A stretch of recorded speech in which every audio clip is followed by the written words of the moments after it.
We're looking down on the completed walls of the main floor of the house, and these will be covered with steel beams and corrugated metal and concrete. And the project right now is we're going to put a drop-down wood beam ceiling in the room on the far left, the larger of those three, which is the downstairs bedroom. So we're getting the wood ready to go, and we have these 5 large wooden beams and all of the planking leaning up against the wall on the right. Felix will start by cleaning the wood. Once he gets all the sawdust and dust and debris off the beams, they'll be treating them with a hot water and borax solution. This is the solution we use to protect the wood against termites and carpenter bees and carpenter ants and mold. That's non-toxic to the workers and non-toxic to the interior of the house. And then lastly, Hugo will be carving a pecho paloma on the end of each one of the 5 beams. Then they'll be ready to haul upstairs and put on top of the walls. Surprisingly, the quickest part of this process was getting the beams up on the walls. After that, it took several hours to get them squared and leveled and placed. Once that's done, there's some additional prep work that has to happen before they're ready to install the decking. The beam ends that are in the interior of the house will be enclosed in a concrete cadena. And take a pause here to put up some rain protection.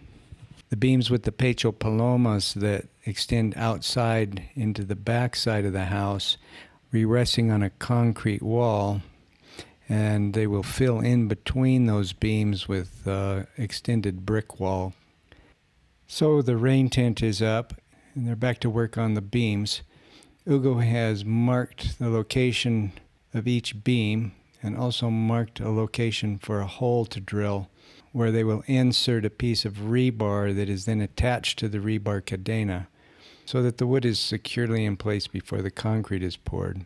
So they pull each beam out and drill a hole through it for the rebar.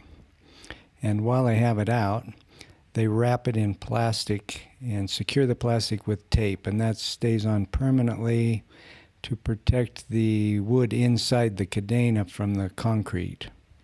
The beam is then placed back inside the rebar structure, and they insert a piece of rebar through the hole in each beam and then secure that to the rebar cadena.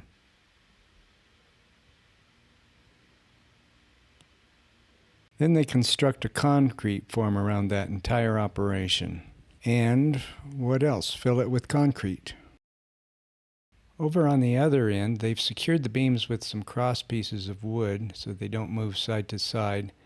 And they'll now build up the brick wall in between those beams and also the brick wall that runs parallel to the beams.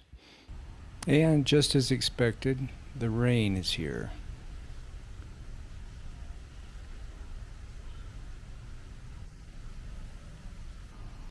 So once all the cement work is dry, they go ahead and start putting on the decking. And this is a tongue and groove decking that we attach with screws from the top. And as I mentioned before, it's all been treated with borax for termites and mold. And additionally, once the wood is in place, we put a heat-sealed composite roofing over the top of it. This isn't going to be exposed to the elements because there will be a floor over the top of that. That composite roofing, combined with a couple of drain tubes situated on the lower end of it, will take care of any condensation that occurs between the ceiling and the floor that's above it. Hugo's getting started on the aplanado.